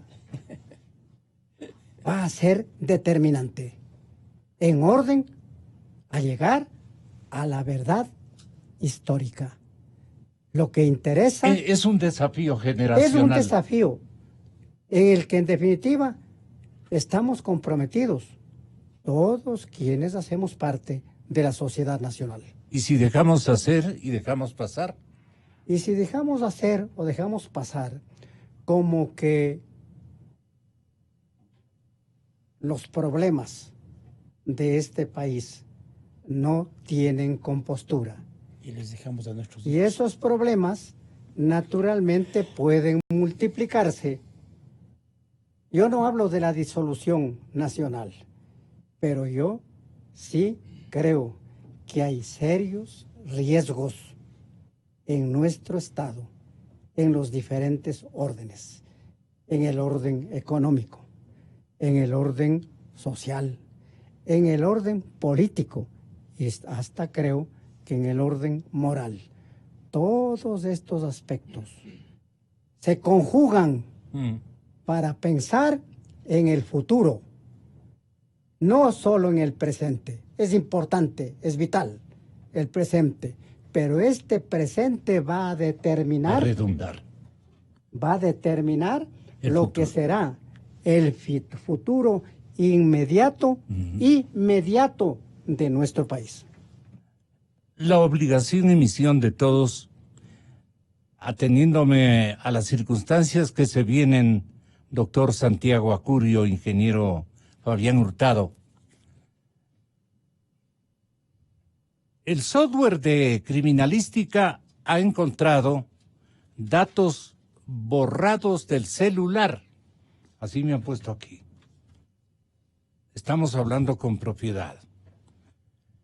¿Qué es lo que puede ocurrir si vuelven a tomarse o adaptarse procedimientos para alivianar, digamos, el peso de lo que puede acontecer con los integrantes de esta mafia que inventó o instrumentó este tipo de prácticas en un caudal de episodios de contratación pública que nadie atina a este momento a verdaderamente consolidar como real, pero que a mi criterio superan los 100.000 millones de dólares. Así de simple.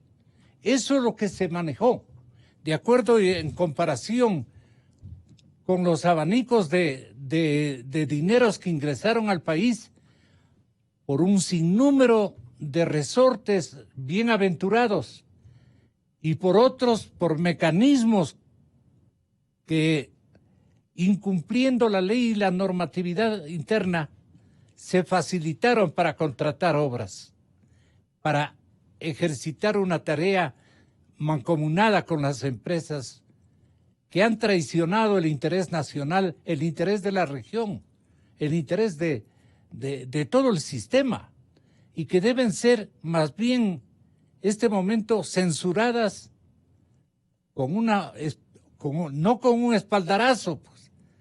El señor procurador, pues, no se trata de eso, sino más bien de darles las espaldas y de sancionarles rigurosamente a través precisamente de este caso, que va a ser un acto generacional de significación. Ustedes que conocen la tecnología, que abonan al contenido de mi preocupación, voy por usted, señor ingeniero Fabián Hurtado. Por supuesto. Atendiendo a lo que ustedes me dijeron hace un momento, pues les agradezco mucho por las palabras deferentes que tuvieron hacia mí. Yo soy coordinador de la maestría de ciberseguridad del SEC, de la Universidad UISEC. Quizás por eso es que me muestro un poquito como docente. Lo que indicó el doctor Muñoz es muy cierto. Las pruebas, inclusive en la parte del COIP que habla sobre la prueba, tenemos algo clarísimo. El artículo 455, que es el nexo causal. Toda muestra que quiera llamarse una prueba para que ingrese a un litigio, juzgado, lo que sea, a un caso, tiene que reflejar exactamente el nexo causal entre la infracción que se cometió y la persona que está procesada. Entonces, para poder decir que lo que está en el teléfono es exactamente lo que ocurrió o pertenece a la realidad, tiene que ser probado. Y tiene que validarse con un nexo causal. Usted indicó que todo lo que estaba, o gran parte de la información que estaba eliminada, borrada del celular, se lo ha podido recuperar con metodología forense. Eso tiene que estar contrastado y validado en el informe pericial. Eso tiene que estar ahí. ¿Para qué? Para validar que se siguieron los procesos, claro, procedimientos, normativa, y también que se ciñó a lo que indica nuestra ley. Si todo eso se cumple, se puede seguir al siguiente paso. Nosotros podemos elucubrar, lo que no podemos es sostenernos de esa elucubración y decir esto es lo que es. No somos ni jueces ni peritos. ¿Y ahí qué sugieren, doctor Acurio? Bueno, sí, ese doctor Medina. Me referí yo. Yo soy el doctor Medina. Sí. Medina, perdón, discúlpeme, doctor. Sí, el tema básicamente pasa que, como dice, o sea, en este caso el doctor Medina, esta es una tarea de todos los operadores de justicia. O sea, aquí la fiscalía tiene su papel, los jueces tienen su papel, los peritos tienen su papel. La idea es que esto se lleve con el debido proceso. Entonces, todo lo que se haya obtenido en este caso teniendo las órdenes judiciales correspondientes, siguiendo las normas que están en el Código Orgánico Integral Penal, siguiendo en este caso la práctica informática forense aceptable en el día de hoy, ¿no es cierto? Todo hace que que estas evidencias digitales que se han obtenido, esta recuperación de la información de teléfonos celulares, de computadoras, de todo este tipo de cosas, pueda ser en este caso presentada en una corte de justicia para que en este caso se haga justicia, que es lo que buscamos nosotros, lo que desde la Asociación Ecuatoriana de Ciberseguridad, a la que pertenecemos Fabián y yo, es que justamente nosotros estamos ahorita emprendiendo en un tema de capacitación a los diferentes actores para que la ciudadanía conozca este tipo de situaciones, para los que pueden ser peritos o vayan a ser peritos, conozcan cuáles son su trabajo, cuál es su labor, y que esto sea un aporte para la ciudadanía, porque esto que se descubrió hasta ahora, como digo, es la punta del ovillo. Sí. La punta del ovillo, porque hay que seguir desmanejando para saber cómo una serie. Odebrecht creó un sistema informático solo para el tema de las coimas. Aquí parece que ha pasado lo mismo a la criolla, a través de hojas de Excel y a través se ha creado todo un sistema donde uno sabía a quién les llegaba, cómo les llegaba. De diarios. En este caso los sobres o lo que estuvieran repartidos. Entonces es básicamente una recreación en mini de lo que pudo hacer a nivel... Si nos detienen en una trama desleal con el país, con la verdad y con los valores éticos, lo que nos van a meter es un episodio, van a introducirnos un episodio de desorientación, un episodio de confusión es la palabra, de absoluta confusión informática o digital. Para eso estamos nosotros. Ese es el episodio que le señalamos a usted, señor presidente de la República, o las autoridades judiciales que tengan la bondad de elevar a conciencia, es que no se dejen sorprender con instrumentaciones alejadas de la verdad procesal. En esta parte, su última ayuda, doctor Medina. Usted conoce mi pensamiento, mis sentimientos y el anhelo que tengo de que por lo menos quede bien reflejado la preocupación de todos los ecuatorianos, que no hayan trampas y que no se disimulen con otro tipo de realidades que comiencen a aparecer a través de las computadoras. A eso me refiero, doctor Medina. Recordando alguna expresión bíblica, a todos los ecuatorianos de buena voluntad, y no utilice el género, a todos quienes integramos la sociedad nacional, creo que nos interesa el esclarecimiento de la verdad y la determinación de responsabilidades. No solamente para reparar, que será muy difícil al menos en el orden cuantitativo, todo cuanto de daño se ha causado, y sobre todo en el orden moral, al menos para dejar un precedente sobre cómo hay que manejar la cosa pública, cómo hay que administrar el Estado, es decir, cómo hay que gastar los recursos de los ecuatorianos, con planificación previa, con establecimiento de prioridades, con estudios adecuados y sobre todo con seriedad en el tratamiento de todo cuanto tiene que ver con el complejo manejo de las cosas del Estado. Y cuando hablo del Estado me refiero a todo en su conjunto. Estoy incluyendo al Estado, pero estoy incluyendo a los órganos hoy llamados descentralizados y a otros órganos autónomos que han proliferado. A todos ellos, y en todos ellos tiene que haber verdadera conciencia de cómo hay que administrar las cosas que no nos pertenecen cuando somos funcionarios públicos, que le pertenecen al pueblo ecuatoriano, que debe merecer el mayor de nuestros respetos. Correcto. Doctor Luis Muñoz, ¿se reservó alguna situación específica, Laura Terán, y que puede, y con todo derecho, suscitar una recomposición de lo hasta aquí más o menos concebido en los términos de su declaración por el pueblo ecuatoriano, al tenor de lo que diga esta misma mañana la señorita Martínez? No, yo primero quiero ligarme total y absolutamente a las palabras del doctor Medina. Este es el país que nosotros estamos dejando. Responsable o irresponsablemente, este es el país que estamos dejando. Y obviamente tenemos que poner nuestro grano de arena para que nuestros hijos no tengan el afán de irse del Ecuador a trabajar o a estudiar, sino que aquí mismo se queden a hacer patria con nosotros. Porque es difícil ver cómo los hijos ya ven como el único futuro fuera. Porque aquí no hay futuro, peor con este tipo de cosas permanentes.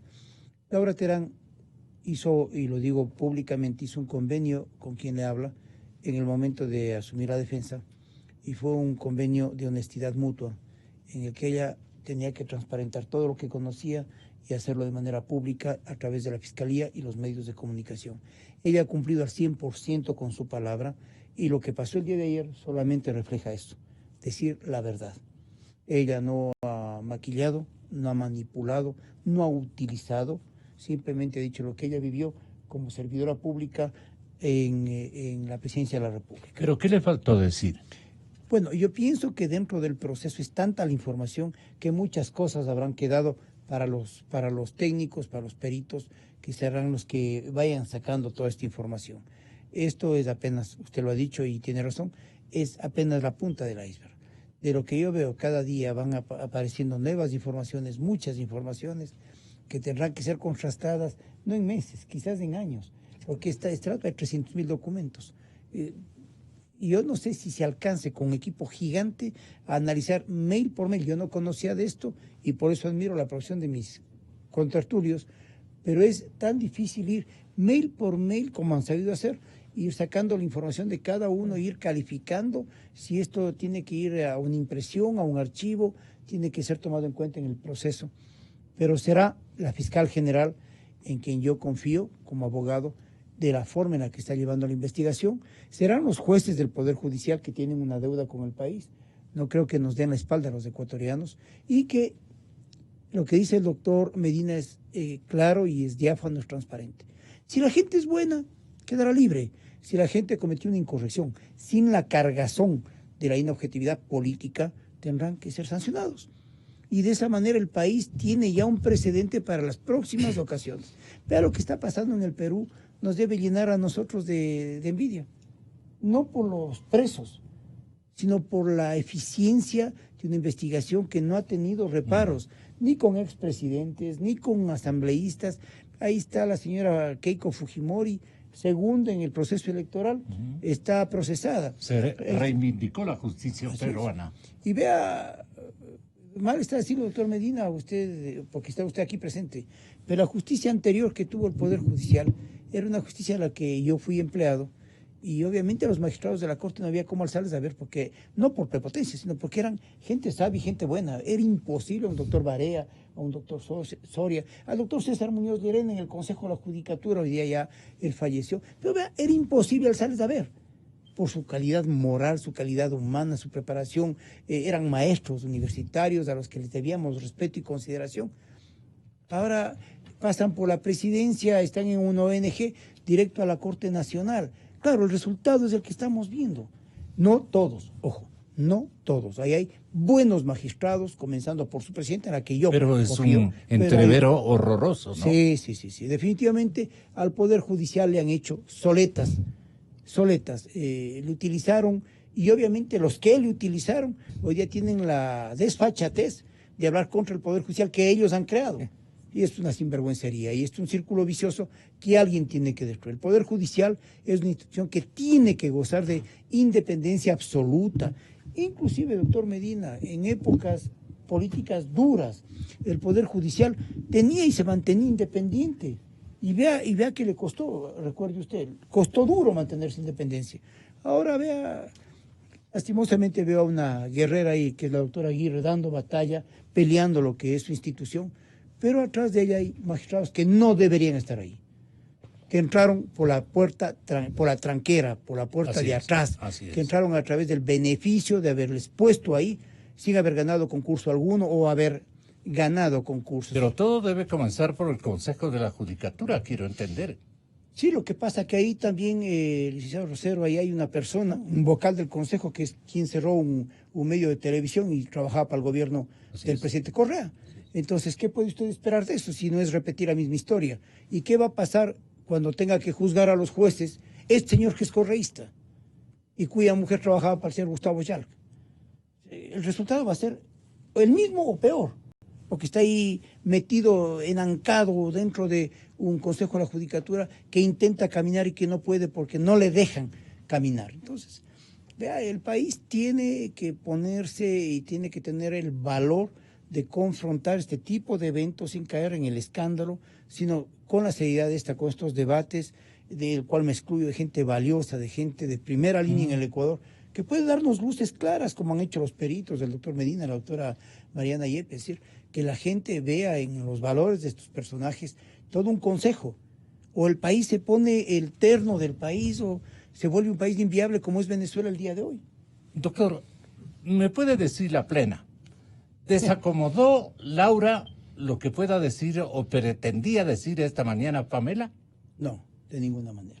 Absolutamente. ¿Van a ser guiones más o menos similares? No, vea, no sé lo que vaya a decir la doctora Pamela Martínez, pero la posición de Laura es la de ella y es la verdad. La doctora Martínez debe estar enterada de lo que pasó a través de sus abogados. Pero desacomodó, no le pidió... No dialogan entre las dos. No tienen, ¿Desde hace qué tiempo? Desde que estuvieron en la cárcel de La Tacunga. Están en celdas separadas, no tienen comunicación personal. Luego no pienso que haya ningún tipo de trabajo conjunto. Y me da gusto porque la verdad tiene que salir a través de esta confrontación que, siendo sana, tiene que dar con la verdad al final.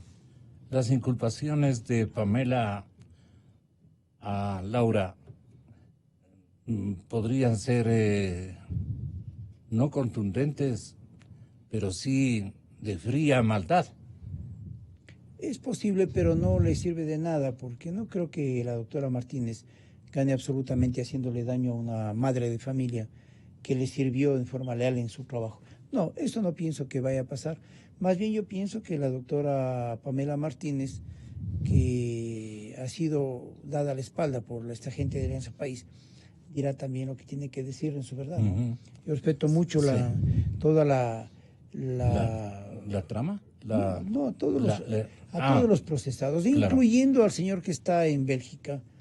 Yo pienso que el país, dentro de lo que es función judicial, debe mantener objetividad. Si el señor es honesto, que yo no lo pienso, si el señor es honesto, tendrán que quitarle la culpa y tendrá que regresar al país. Pero si no es honesto, si no fue honrado sus tramas, sus cosas, toda esta cosa que se ve con tanta documentación, él tendrá que venir al país y dar la cara, y en vez de esconderse tras del discurso de soy perseguido, venir y pagar las culpas que deba pagar, si es que es esa la verdad procesal y la verdad histórica de los hechos que saldrán a lo largo del proceso. Gracias, doctor Gustavito, muchas gracias por la gentil presencia aquí. Doctores, muy amables, se nos terminó el tiempo. Inicio de espacio promocional y publicitario. En la Clínica Santa Lucía nos ocupamos de la salud visual de los jóvenes